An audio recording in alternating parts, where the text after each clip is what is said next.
Good afternoon, everyone, and thanks for logging on to watch our first Employment Claims Toolkit webinar. I'm David Chaplin, a publisher at Bath Publishing, and I'll be chairing the session. Our presenter today is Helen Lacey, the principal designer of the site, who will lead you through what it can do. Before we get started, a few housekeeping points. Firstly, we do encourage any questions you may have. You can submit them in writing at any time during the session using the questions box visible in the GoToWebinar panel on the right of your screen. I will then raise them with Helen as appropriate as we go along. If we do not get round to a question you have sent in, we will get back to you by email later this week. Secondly, you can claim unaccredited CPD for the time spent watching this presentation, which will last roughly an hour. However, if you also subscribe to our Employment Cases Update site, you'll be able to double your money, so to speak, and claim 2 hours of accredited CPD by answering the questions that will be published on the site later this week. We'll send details of the course when it is ready.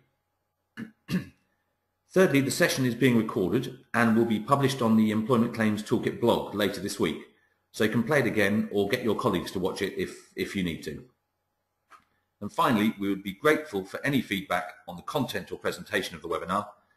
We'll send a link to an online questionnaire later this week, probably with the questions, and would be delighted if you could take a minute or two to fill it in. So now I will hand over to Helen to get started with the session. Thank you, David. First of all, a very warm welcome to everyone who's attending the webinar today. My name is Helen and I'm the designer of the Toolkit programme. The aim of today is to demonstrate the main features of the Toolkit and to show you how easy it is to create and amend schedules of loss. Although I'll be demonstrating the programme from a lawyer's perspective, the assumption being that the case will end up at the ET, the programme will also be useful for those of you who may be involved with employee disputes within the workplace and where you want to manage the risk of potential litigation. With tribunal fees and an emphasis on mediation coming in next year, I'm guessing that most employees would like to try and settle out of court if possible, and of course the respondent often wants to avoid the costly prospect of court. The Toolkit could help both parties to reach a fair and realistic settlement without the hassle. I'm sure David will be bombarding me with questions throughout the session, and I'll try my best to answer them as we go, although I'll save I'm going to cover that aspect later on and leave it until a more appropriate time.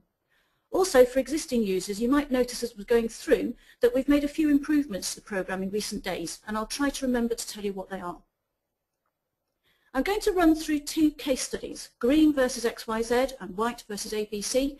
Details of these should have been sent to you by email, but don't worry if you haven't got them or printed them out. I'll remind you about the information as we go along. The first case study is going to be from the perspective of the claimant, and I'm going to create a brand new schedule, show you how to choose the type of claim, input the different heads of loss, make adjustments such as uplifts or interest, handle mitigation and pensions, and also show you how to gross up awards that exceed £30,000. After that case study, I'll then approach it from the respondent's angle, and I'll show you how to upload a schedule that may have been sent to you from the other side, how to create a copy of it, and then amend it without overwriting the original. Currently, the screen is showing the home page of the Toolkit, and to create a schedule, you'll need to log in on the top right-hand corner.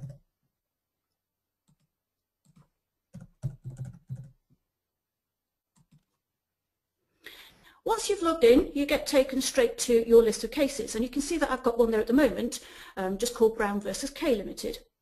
Before I start entering in the data, I just want to explain the different parts of the screen. And in the top left-hand corner, you can see that you've got your subscription details and the expiry date. And if you want to renew your subscription, even before it's expired, you can just click on the Paid Until button, and it will take you straight over to the payment page, so you can either pay monthly or for 6 months or for a year. You've then got your account page. If I just click on your account page, this is where you have got your name, you've got your firm details, you've got your password, and so on. And it's here that you can change your firm or change your password. If I click back to My Cases, this is where it shows you all the cases that you've created. And if you have a look at the case that's already there, you've got 3 different options. You've got an option to archive your case, you've got an option to delete it, which permanently deletes it, and you've got an option to download it. And I'll show you the download option later on. What this will do is it will store a copy offline or possibly for you to send to the other side. So what I'm going to do is I'm going to create a brand new case, and the case study is Green versus XYZ. And then in the drop-down list, you've got 3 different options. The first option allows you to create a brand new case. The second option allows you to retrieve a case that you might have stored on your computer. And the third option allows you to copy a case. And I'll come back to those second 2 options later on. So I'm just going to create a brand new case and then click Add a Case. Now that takes you straight over to what we call the core data screen, and I'm going to come back to the core data screen in a minute and fill in the information, but just to let you know what you can see on the left hand side. So on the left hand side we've got the schedule, and this of course is where you will go if you want to see the schedule. We're on the core data at the moment, which tells you or shows you where you can put in the basic information. The heads of loss will allow you to put in extra information such as pensions, such as company car, loss of benefit, such as other statutory rights. The adjustments allow you to make adjustments, obviously, which is contributory fault, poll key, any interest on a discrimination award. The mitigation tab allows you to add in any earnings or even potential earnings since dismissal. And finally, in that section, the tax tab is where you'll do the grossing up. At the bottom, we've got extensive help. We've got tables and calculators, so for example, a salary calculator, a date calculator. And then at the bottom, we've got frequently asked questions. So don't forget to go to the help or the frequently asked questions if you get stuck. Now what we're going to do is we're going to fill in the core data. And just as a reminder for those of you who might not have printed out the case study, Green versus XYZ is a concurrent wrongful and unfair dismissal claim, and also she's claiming sex discrimination. Now the case name has been filled in automatically for you because that's what we typed in earlier, and you'll notice it's got a little red star by it. Anything that has a little red star is mandatory information. You must make sure you fill that in, otherwise you'll find that your schedule can't be compiled properly. The second box down is the case number. Now you can make it up. I'm going to make it up for now, but if you don't know that case number because maybe it's not got to court or you haven't got the case number, then you can just leave that blank. Clearly, claimant is a mandatory field, so I'm just going to type in Green. Respondent also is a mandatory field, so XYZ, and then you can type in the claimant's date of birth. Now my claimant's date of birth is the 14th of February 1981. Alternatively, you can use the little calendar box next to the box if you want to pick a date from the calendar. And finally in that section, if you can choose the sex of the claimant, which in our case is female. Now what I'd recommend is that you go straight down to the bottom of the screen and click Save as you're going through. If you fill all the information in on the core data screen and then click Save, if something does happen, if for example you lose your internet connection or something like that, you are in danger of losing your changes. The next section is all to do with the claims, and it says select any that apply. We've got 4 different types of claim there, and you can do these in different combinations. So for example, the first one is unfair dismissal including whistleblowing, and that really is just an unfair dismissal claim. If you tick the second box, which is discrimination and other claims, and this is where the employment has been terminated, this is the box that you would tick if you have been unfairly dismissed and you're also running a discrimination claim. So that's the one that we're going to tick today. Not only that, underneath we've got the wrongful dismissal, so Mrs. Green is claiming wrongful dismissal as well. And notice as soon as that we click the unfair dismissal or wrongful dismissal, the fourth box, which is discrimination with the employment ongoing, is now disabled. This fourth box is what you would use if, for example, you were going to run an equal pay claim. So we're talking here about an equal pay claim or discrimination claim where the employee is still in employment. Then we come to the date section. Now I'm hoping that the first 3 dates are fairly self-explanatory. The first date is the date at which the employment started. So she started on the 24th of October 2008. Remember again, you can use the calendar icon if you prefer. Then we've got the effective date of termination. She was dismissed on the 5th of April 2012. So you can type that in there. And then we've got the date of the remedies hearing, which is planned to be the 3rd of January 2013. Now just a word about the date of remedies hearing. If that remedies hearing changes, so for example it's been adjourned, then that's no problem at all for the toolkit, because all you would do is come back in here, change the date of the hearing, and the immediate loss and the future loss will automatically be recalculated for you. Of course, if you haven't got a remedies hearing date, or you haven't got an effective date of termination, let's say, for example, that you were trying to resolve a dispute when the employee is still in employment, then of course you can make those up and do a what-if scenario. We also have the solicitors acting for Mrs. Green submitted that she would take at least a year from the date of dismissal to find another equivalent job. So the employer's liability would continue until the 5th of April 2013.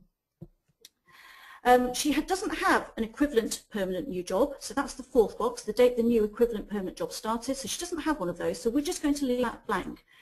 But it's the 5th date that's actually quite important. So we're saying that she is claiming that she'll be still not an equivalent permanent job until a year after being dismissed. So we're going to put in that box, the 5th of April 2013.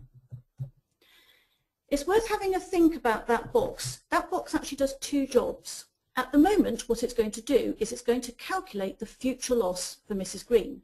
So it's going to calculate the loss from the date of the hearing up until the 5th of April 2013. The other job that that box does is it calculates failure to mitigate. And I'll do one of these with you later on. But if I, for example, put in the 5th of October 2012, and the remedies hearing is the 3rd of January 2013, it will calculate a failure to mitigate for the time between that date and the date of the hearing. But as I say, when we do the respondent's counter schedule later on, I will show you how that box works. Then the earnings. Now her net earnings were £460 and 79p, and her gross earnings were £606 and 25. There was a recent case of Howells School versus Gerard, which I noticed last week. Some of you may have read. It was quite interesting that the earnings here were not based on what the claimant was earning before dismissal, but what she would have been likely to have been earning if she hadn't been dismissed. And they were saying that if she hadn't been dismissed, in fact, her earnings would have been lower than when she was still employed because of the financial constraints of the business. So what I'm saying here really is that the net and the gross weekly pay may not be the earnings at the date of dismissal. Before I lose my changes, I'm just going to click on Save. And then let's move down to the next section. And this is the monies already received. So here you'll type in any redundancy pay that the claimant has received and any kind of payment in lieu. Now, Mrs. Green did have a payment in lieu. So she was given £1,000 in payment in lieu of notice. So I'm going to type in £1,000 in there. Next section, statutory rights. I'm just going to put in a figure of £300. I think that's what most people would put in, 300, 350, something along those lines. We haven't stipulated what the loss of statutory rights should be because I know that different tribunals have a different sort of idea of what that level should be. The next section, wrongful dismissal information. This will only come up if you have ticked wrongful dismissal as one of your claims, and it's really, really important that you fill this in. It's got a red star by it, and if you don't fill it in, then it means that the schedule won't be able to be compiled because you haven't given the system enough information. The first thing you need to do is to decide whether it was a permanent job or a fixed term job. Now for Mrs. Green it was permanent, and as soon as you open up or tick the permanent, it will open up the contractual notice period and the actual notice period. Now in her contract it said that she needed to, or she was entitled to 8 weeks notice, so I'm going to type in the 8 into there. And she was dismissed summarily, so her actual notice period we're going to leave blank.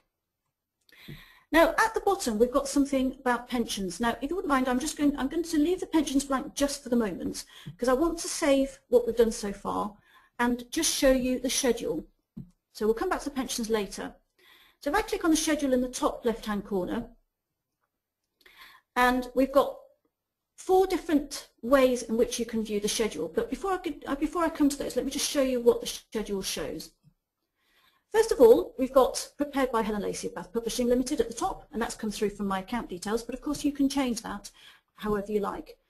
My case numbers come through, my claimant and my respondent have come through, and then at the top you've got the details section. So I won't bother boring you with going through all the details, but it just brings through all the basic case information that you put in earlier. Section 2 looks at the basic award, and it works out the basic award automatically for you, and also not only that, it picks up the gross weekly pay limit at the date of the termination of employment. So because she was dismissed this year, after the 1st of February, it's picking up the £430 automatically for you, and then on the right hand side, of course, it's working it out. The next section is looking at the damages for wrongful dismissal. So her damages period was 8 weeks because that was her contractual notice period. And notice it's picking up the exact net weekly pay of £460.79. Again, the calculation done for you automatically. Section 4 is the compensatory award immediate loss, and the way that this is calculated is it looks at the end of the damages period for wrongful dismissal and then counts the number of weeks from that date up to the date of the hearing and calculates it according to that. You can see you've got your loss of statutory rights, and you've also got, plus loss of statutory rights and your less payment in lieu. Section 5 is the future loss, so it works out the number of weeks between the date of the hearing and the date that you decided the employer should no longer be liable, worked it out at 13.1 weeks, again multiplied by net weekly pay. Section 6 is about adjustments, which we'll come back to later. And then at section 7, it just gives you the summary totals with a final total at the bottom of £24,500. Now, just going back to the different ways in which you can look at your schedule, you can actually look at your schedule as a summary view, if you prefer. But what this does is it doesn't tell you how everything's been calculated. It literally just gives you the figures for the basic award, the wrongful dismissal, immediate loss, and so on. But I think the detailed view, personally, is a much better way of looking at your schedule because it just tells you how everything's being worked out. Detail plus notes, I'll come back to in a second, and Open in Word does precisely that. And I've opened one already in Word for you, if I just show you that quickly. So I've just opened one at the bottom of my screen. And the great thing about opening in Word means that you can now just save that as a Word document, you can amend it as you like, and you can archive it in a way that you would normally with your own documents.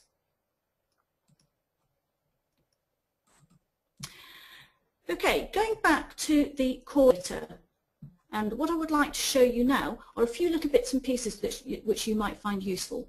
First of all, I'll just scroll back down to the date section. Yes? Yep. Can I just ask a quick question? You mentioned earlier about the red stars. If I hadn't completed enough of the information to create a schedule in the first place, what would happen? What would happen? Right. Shall I delete the date of the remedies hearing?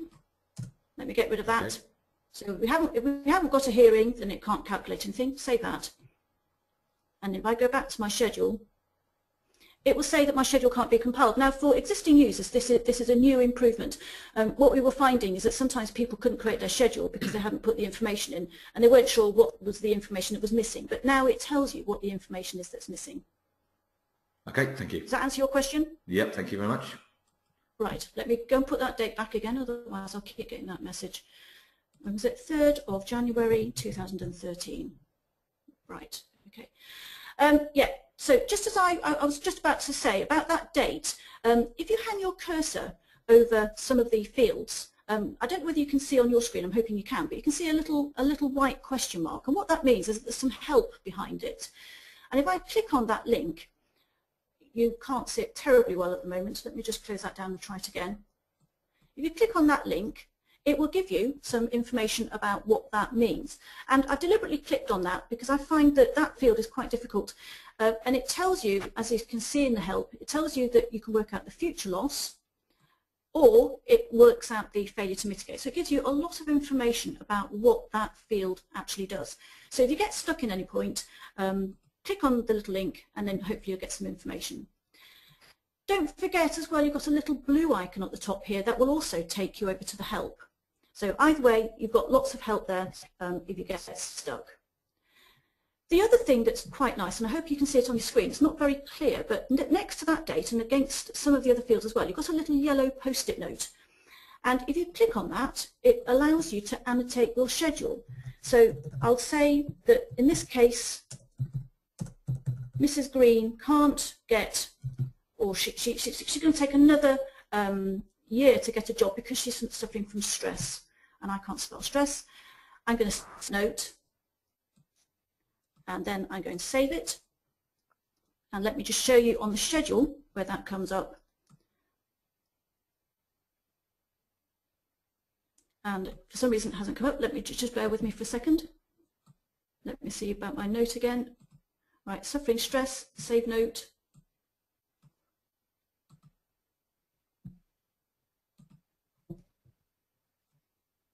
And now I'm suffering from stress because I can't see my note.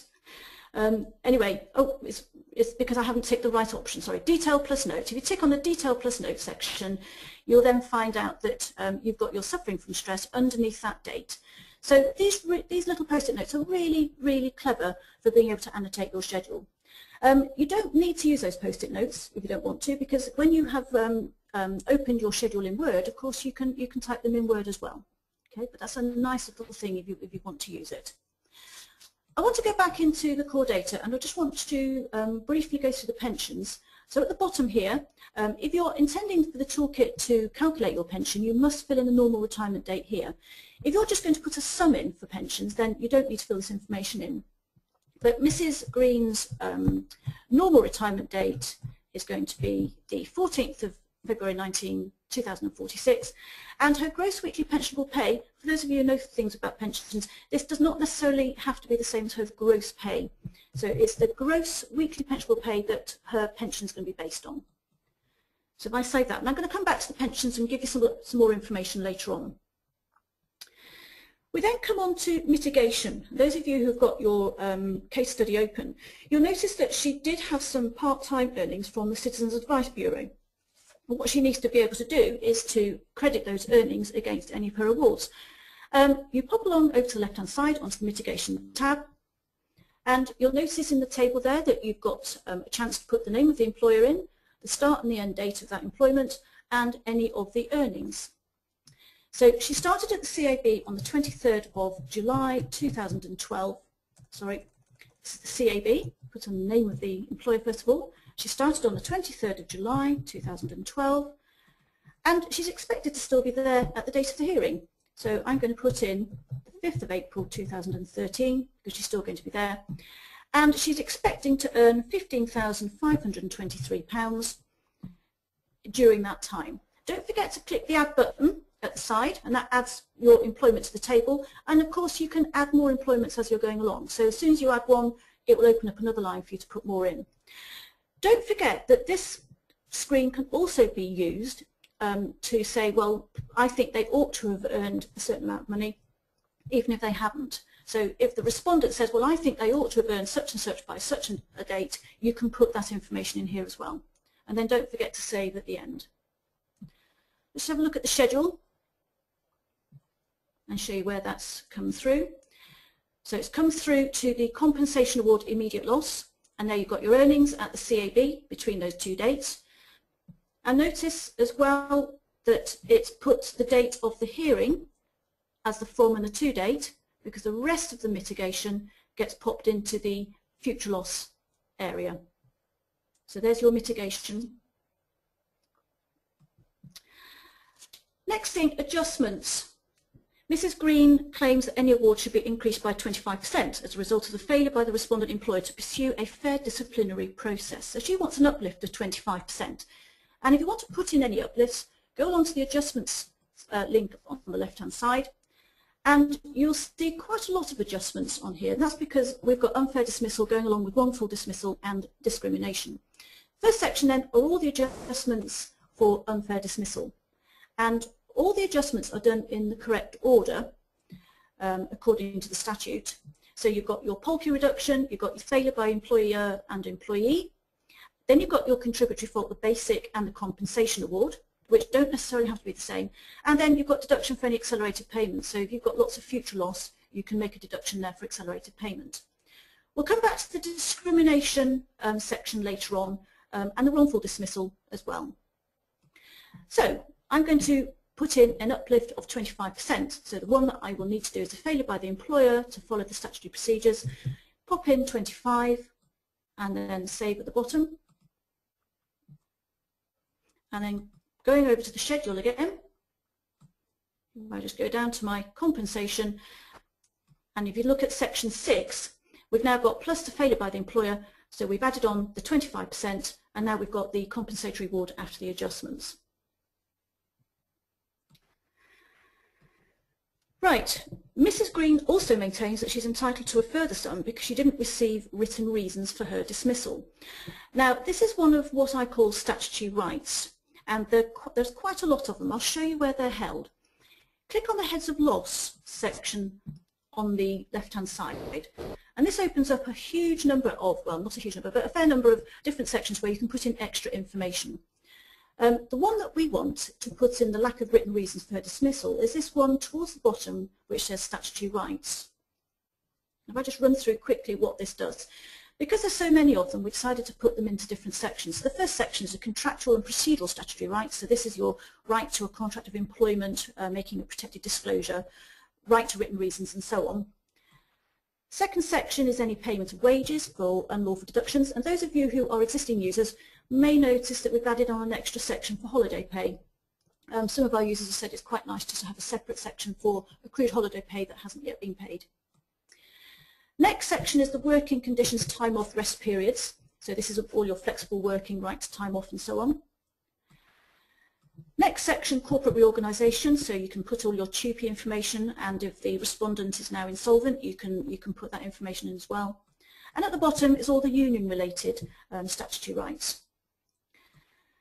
Scrolling right back up to the top again, this is the one that we want, right to written reasons for dismissal. Tick the box, and you'll find underneath this particular one that the toolkit will work out automatically 2 times the gross weekly pay. So you don't need to worry about what they're entitled to if they didn't get any written reasons for dismissal, because it's worked it out automatically for you.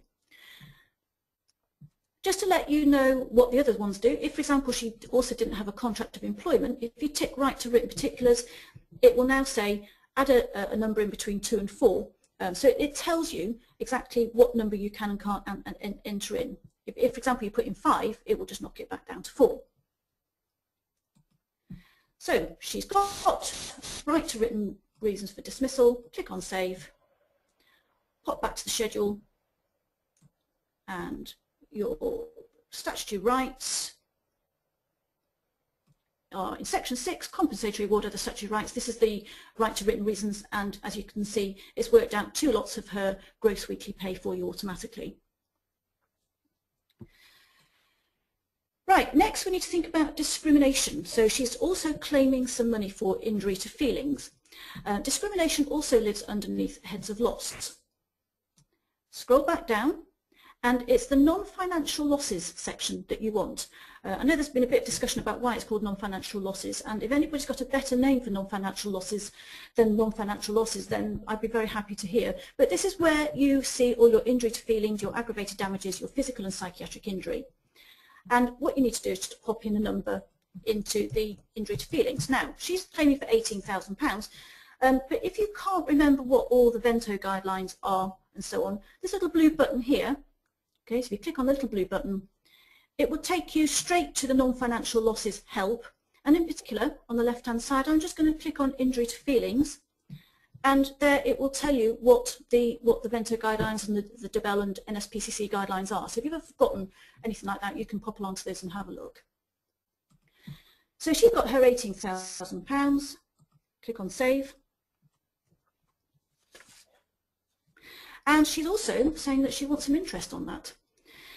The interest on discrimination lives underneath the adjustments. So you might have noticed that earlier on. In this middle section, which is called discrimination. Now you've got to be a bit careful here. You have got to tell the toolkit what the date of the discriminatory act is, and you've also got to tell the programme what the calculation date is. So the programme won't know when the discrimination started, so you have to tell it so that it can work out the period for the interest. So I'm going to say that discrimination started on the 1st of January 2010, and just to make it easy, I'm going to say it stopped in 2012, 1st of January 2012. The next box down is the interest rate that you can put in for your injury to feelings. Now, a list of the interest rates are held in the tables and calculators section. So if you ever want to find out what the current interest rate is, then you can just go over there and have a look. The interest rate is about 0.5% at the moment, so it's not terribly good. So I've got my date of discriminatory act, my calculation date, and my interest rate. Save that. Back into the schedule. And then if you have a look down at the bottom, we've now got our non-financial losses, We've got our injury to feelings of £18,000 on the right hand side, and we've got our interest. Now not only does it calculate the interest, but because we're on the detail view, it tells you what the interest rate is, and it's calculated the number of days. So if anybody wants you to justify the £180 of interest, then you can say, well, it's over 730 days at 0.5%. And that's based on simple interest on a daily basis. I promised you that we were going to have a look at some pensions. I'm not sure how many people have tried out the pensions on the toolkit yet, but the way that the toolkit does it is it works out the simplified approach for pensions, not the substantial approach. But the substantial approach is something that we might return to in the future, but the simplified approach. To work out pensions, or get the toolkit to work out pensions, click on the heads of loss, and then it's about 5 down. What we're looking at here is the compensation award loss of pension benefit. So click on compensation award loss of pension benefit. First section is about loss of national insurance contributions. Now, not many people know that you can claim for loss of national insurance contributions. And if you're at all wondering about that, if you click on the little blue link again, it will tell you the circumstances in which you can claim for that. The second section is also state second pension. So you can claim for loss of state second pension as well. And if you want more information, again, click the little blue link. But what we're interested in today is looking at the occupational pension loss. So we're calculating the occupational pension scheme loss.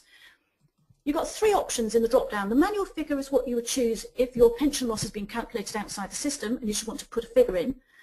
You've also got your money purchase scheme, and you've got your final salary scheme. Now, Mrs. Green was a member of the final salary scheme, so that's what we're going to choose.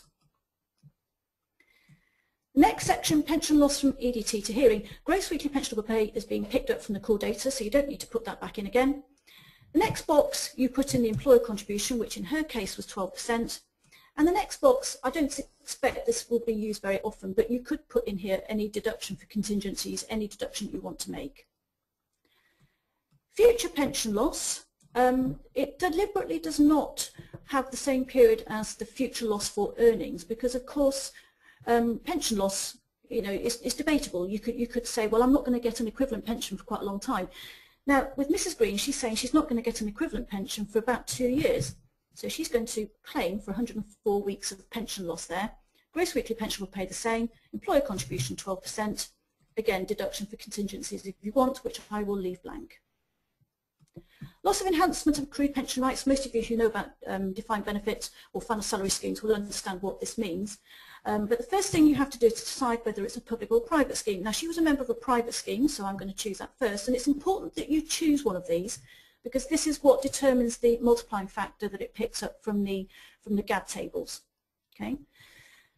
Then put in the value of the deferred pension. So this is the deferred pension that you would have got from the scheme administrator, which in our case is £10,000. And then you can put in the chance of leaving the pension scheme before retirement.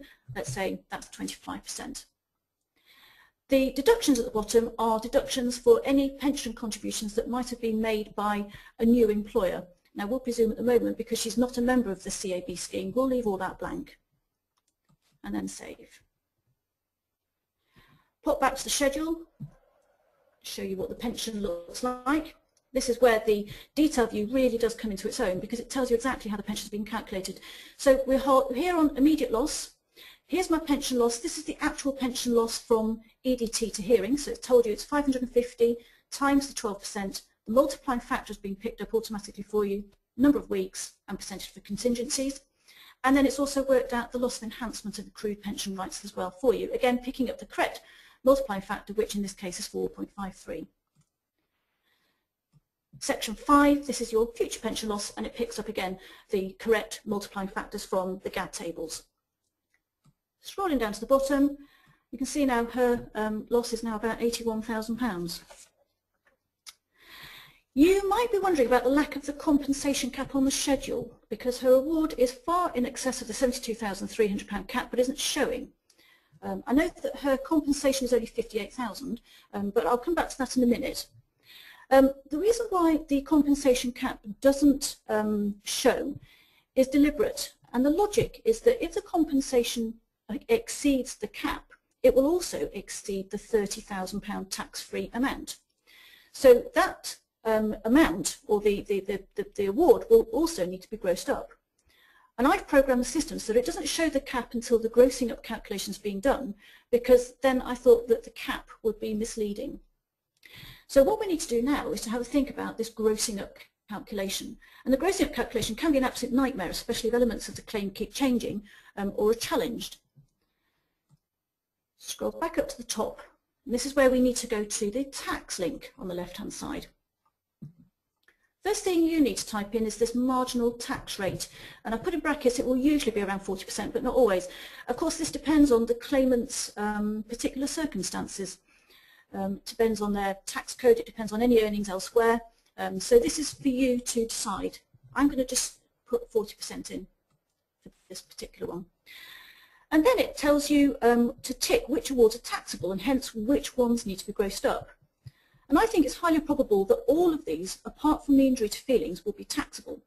Injury to feelings won't be taxable unless the inland revenue regard it as a termination payment. But obviously this is for the user to decide. So I'm going to tick basic award, compensation and damages, but I'm going to leave the non-financial losses, in other words the injury to feelings, unticked. And then save that. Back to the schedule, and I'm going to scroll right down to the bottom of the schedule and show you now what's happened. So the total was 81,000. The grossed up award at 40% came to 103,000, but after the compensation cap, the current compensation cap that is, has been applied, the compensation comes down to 95,000. The reason why we've given you both figures is we're not sure whether the compensation cap will be applicable, because it might be that if you're running a whistleblowing claim, then the compensation cap is not applicable. So we've put both figures in there for you. And just out of interest, we've got underneath schedule, we've got recruitment, and I know this will probably be more suitable for the judges, but we've got a recruitment there which gives you the prescribed element and the balance.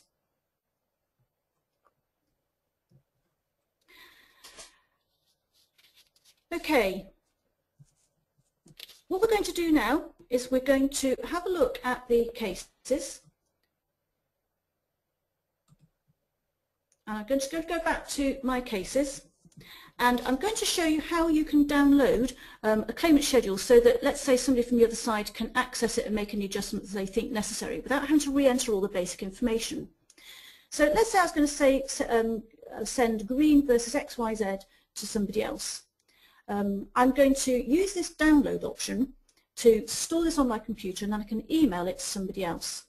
If I right-click on the download option, so it's a right-click, and then you use Save Link As, all you need to do is to then save that wherever you want to put it on your computer, and then email that to the respondent in the usual way. And I'm going to show you in the next case study how the respondent can retrieve the file. Right. We're now in a position to look at the counter schedule, and what I'm going to do is I'm going to pretend that I have received this counter schedule from the other side, and I want to try and retrieve it. So back into my cases, I've got my case name here. I'm going to say it's now White v ABC, and in the drop down, instead of using as a new case, I'm going to use as an ECT file. So I'm going to go and pick it up from where I stored this file. Then click on Choose File, and then pick it, obviously browse for wherever it is. And mine is here, White versus ABC Limited, and open that, and then click Add a Case. And notice it comes straight through to the core data, and all the information is being filled in.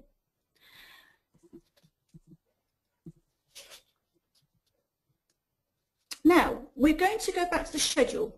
So I'm going to go to the schedule for White versus ABC, and let's see from the respondent's point of view what is being claimed. Now, the first thing I want to point out is this period of continuous service. Sorry, the statutory notice period. The statutory notice period for this particular person is 9 weeks, and they're also claiming damages for wrongful dismissal at 9 weeks. So we're presuming in this case that this person hasn't been given any notice. Now the respondent is saying that actually that's not correct. They did actually give the claimant 2 weeks notice, and they also gave them a further £500 in lieu of notice. And you'll notice there's no £500 in lieu of notice on that schedule. So they want that to be recorded on the schedule. So that's the first thing that we're going to do, is we're going to say, well, they've got 2 weeks notice, they've had £500 payment in lieu. Now, just before I do that, what I would rather not do is I don't really want to overwrite this schedule. I want to keep the original claimant schedule, and I want to get my version as well. So to do that, I'm going to go back to my cases. I'm going to get my White v ABC. I'm going to create another one called White versus ABC, but I'm going to call it copy. And in the drop down, I'm going to say a copy of White ABC. So this gives me a brand new clean copy of White versus ABC, and I can do what I want with it without overwriting the original. So I'm going to use my copy instead of the original. So we're on core data. They're claiming discrimination, unfair dismissal, wrongful dismissal. And what we were saying earlier is that they were actually given 2 weeks notice. So in my wrongful dismissal information, the actual notice period, I'm going to type in 2. And if you look a little bit further up, payment in lieu, there's nothing in there, but they did actually have £500, so I'm going to type that in as well, and then click on Save. We pop back to the schedule, and with your damages for wrongful dismissal, notice now that the damages period has gone down to 7 weeks rather than 9, and there's your payment in lieu of £500. The respondent is saying there's no dispute over the loss of statutory rights under the compensation heading. So if I have a look at that, so we've got the loss of statutory rights here. Okay, so we've got compensation award, immediate loss, loss of statutory rights. But what they're saying is that the claimant should have at least been able to partially mitigate their loss. There's no mitigation there at the moment. And they're saying a sum of £100 a week from one date for a couple of months, rising to about £200 a week for another couple of months, sounds about right.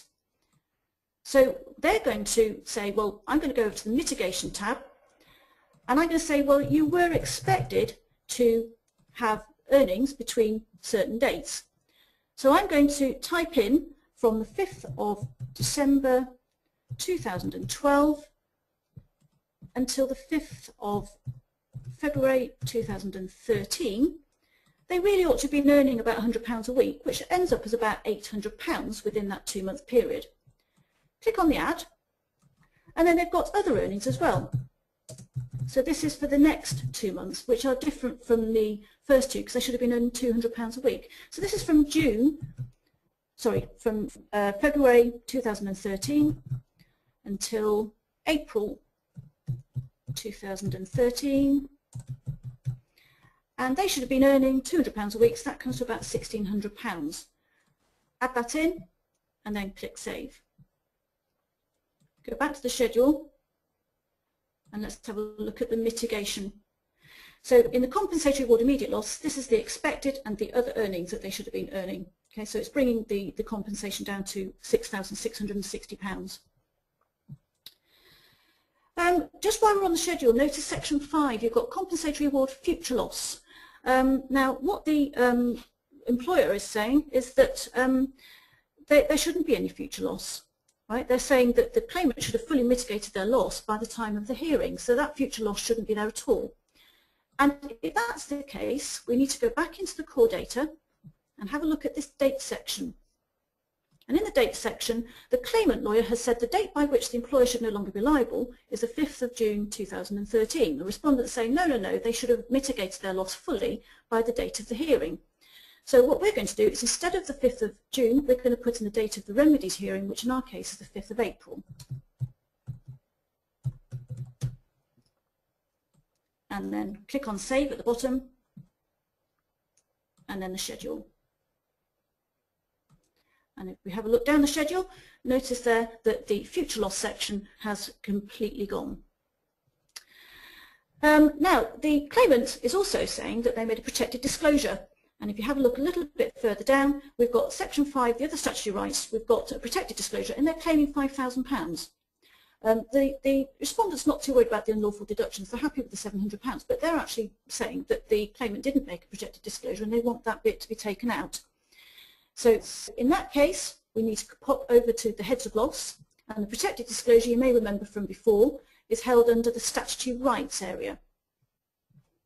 And this is where the protected disclosure is. They tick the box, they put £5,000 in. All I need to do is untick that box and then click Save at the bottom, go back to the schedule, and now your unlawful deductions are still there, but your protected disclosure has gone. To do with adjustments, have a look at the adjustments here. The employee is saying that they need a 25% uplift, and the employer is saying, well, actually, no, they did follow the correct statutory procedures, but not only that, they think that the employee was partly responsible for their own dismissal. So they first of all want to adjust the uplift, and then they want to adjust the compensation for contributory fault. Go on to the adjustments on the left-hand side. We're going to take out that 25 completely, and instead we're going to go for the contributory fault for both the basic and the compensation, and let's say that the respondent is saying that they were 50% responsible for their own dismissal. Remember, those two figures don't have to be the same, but I'll just assume that they are for the moment. And then click Save. Back to the schedule. And now we have got less contributory fault for the compensation award at 50%. And also, if I've just put back up to the basic award, so I scroll down a bit too far, there's the less contributory fault for your basic award as well. And the uplift has completely gone. Finally, the hearing date. Let's say the hearing date was scheduled for the 5th of April 2013, but let's say it's been changed to June. Now, the problem with the hearing date changing, of course, is it affects the immediate loss of earnings and it affects the future loss. And it's a real pain to have to keep amending your schedule. So we're back into core data again, and we're back into the date section. Date of the remedies hearing, well, it's now different. Let's say it's now been adjourned until the 21st of June 2013. So I'm going to save that, and I'm just going to remind you before we go on to the schedule that this date, the date by which the employer should no longer be liable, is still set for April. So in other words, the date by which they should no longer be liable is before the date of this hearing. So let's see what will happen with the schedule. So back to schedule. I'm now looking at section 4 again, the immediate loss. And notice right at the bottom, it's got a failure to mitigate. So this, as I was explaining at the beginning, this box does two jobs. It works out a future loss of earnings, and it also works out the failure to mitigate. So this particular claimant has failed to mitigate. So in other words, they're not including that 2 months between the date they should no longer be liable and the new hearing date. So it's deducted that amount from the compensation.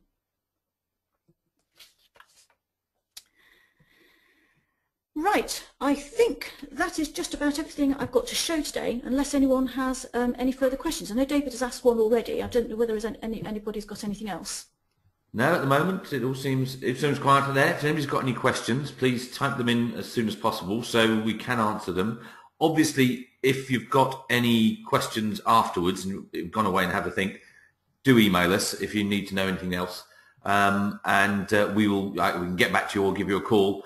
Or even if you want to, we can run through this again on an individual level. We can do an online screen sharing session if you've got, say, colleagues who haven't been able to make this this recording. So I think at that point then, I don't seem to have any more questions. I shall thank Helen for leading us through. Well, yeah, and I just want to say many thanks for listening as well. Let your colleagues know that the recording's there, and please email me at helen.lacey@bathpublishing.co.uk if you have any queries or any specific points that you want to make or things that you're confused about. Okay, and as I said earlier, we will be sending around links to the recorded version and to the CPD questions on employment cases update as soon as we can, and we'll be in touch by email. So thanks for attending.